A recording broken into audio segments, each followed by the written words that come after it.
ரீசெண்டாக காலேஜில் silver jubilee celebration எடுத்திருந்தாங்க. அதாவது காலேஜ் ஸ்டார்ட் பண்ணி 20 இயர்ஸ் கம்ப்ளீட் ஆனதுனால அந்த ஒரு ஈவெண்ட் வந்து கண்டக்ட் பண்ணியிருந்தாங்க. ஸோ இதோட சேர்த்து கல்ச்சரல்ஸ் வச்சிருந்தாங்க. ஸோ நம்ம காலேஜ்லாம் கல்ச்சரல் வைக்கிறாங்களா அப்படின்னு சொல்லிட்டு நாங்களுமே ஜாயின் பண்ணிக்கிட்டோம். ஸோ உள்ளே போனே பார்த்தீங்கன்னா நம்ம காலேஜோடைய சேர்மேன் அண்ட் செக்ரட்டரிஸ் எல்லாம் வந்திருந்தாங்க. ஸோ அவங்களெல்லாம் சூப்பராக வந்து வெல்கம் பண்ணிட்டு இருந்தோம். வெல்கம் பண்ணி முடிச்சுட்டு நம்ம மேலே பிளேஸ்க்கு போய் உட்காரலாம்னு பார்த்தா மக்கள் எல்லாம் நம்ம பசங்கள்லாம் உட்காந்துட்டாங்க, இடத்த பிடிச்சிட்டாங்க. சரி நம்மளும் நின்றுட்டு வீடியோ எடுக்கலாம் போய் பார்த்தா அப்படியே அந்த நம்ம காலேஜோட ஸ்டாஃப்ஸ் எல்லாத்துக்குமே அவார்டு கொடுத்துருந்தாங்க போல. சவுண்டு பலமாக இருந்துச்சு.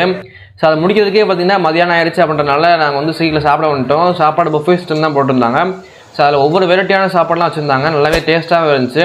ஆனால் என்ன பார்த்தீங்கன்னா பிரியாணி ஒன் டைம் தான் வாங்க முடியுமா, அடுத்து வந்து சாம்பார் தான் வாங்க சொல்லிட்டாங்க. ரொம்ப மனசு கஷ்டமாக போச்சு. சரி நம்மளும் வாங்கி சாப்பாடு டேஸ்ட்டாக இருக்கே அப்படின்னு சொல்லிட்டு வாங்கி சாப்பிட்டுட்டோம். அப்படி சாப்பிட்டுட்டே இருக்கும் போது இந்த கல்ச்சரல் ஈவெண்ட் ஸ்டார்ட் பண்ண போகிறோம்ப்பா, சீக்கிரம் வாங்க அப்படின்ட்டாங்க. சரி நாங்களும் வேகமாக சாப்பிட்டு முடிச்சுட்டு மேலே ஸ்டேஜுக்கு வந்துவிட்டோம். இங்கே வந்து பார்த்தா மேலே இவங்க ஆட்டத்தை விட கீழே நம்ம பயலுக்கு ஆட்டம் தாங்க முடியல. அப்பா வேறு லெவல் பண்ணிட்டாங்க, பிச்சு உதறிட்டாங்கன்னு சொல்லணும். மேலே அவங்க ஆட்டம் பிஜிஎம் போட்டு தெறிக்க விட்றாங்க. அதை விட பார்த்தா இவங்க கீழே இங்கே பாருங்கள் எவ்வளோ ஆட்டம் ஆடுறாங்கன்னு.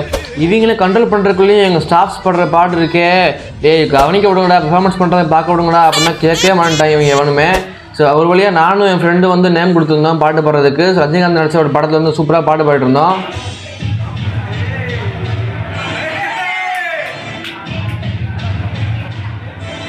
இந்த பாட்டு எண்டிங்கில் ஒரு நண்பே ஒரு டான்ஸ் ஆடுவான் பாருங்களேன்.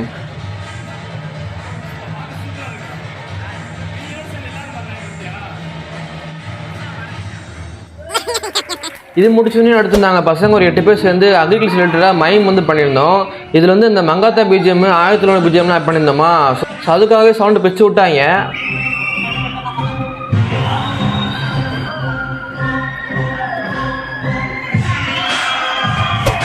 இந்த மைம் பண்ணுறதுக்கு முன்னாடி நாங்கள் பண்ண அலப்பறையை பாருங்களேன். ஆளுக்கு மாற்றி மூஞ்சில் பெயின் அடிச்சுக்கிட்டோம்.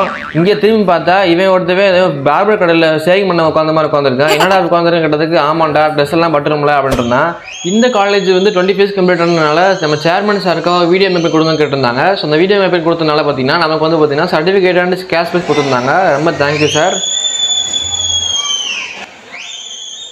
இந்த ப்ரோக்ராம்லாம் பார்த்தீங்கன்னா நம்ம மதுரை பொட்டுத்தோப்பு கிட்ட இருக்கிற பாலசுப்ரமணியம் மகால் தான் நடத்திருந்தாங்க. ஸோ இந்த மகால் ஃபுல்லாகவே சென்ட்ரலைஸ்ட் ஏசி தான். ஸோ இந்த மகால் டீட்டெயில்ஸ் தெரிஞ்சுக்கணும்னு நினச்சிங்க அப்படின்னா டிஸ்கிரிப்ஷன் அண்ட் கமெண்ட் செக்ஷனில் நான் உங்களுக்கு லொகேஷன் கொடுத்துருக்கேன். ஸோ வேணுறவங்க செக் பண்ணி பாருங்கள். டாட்டா பாய்.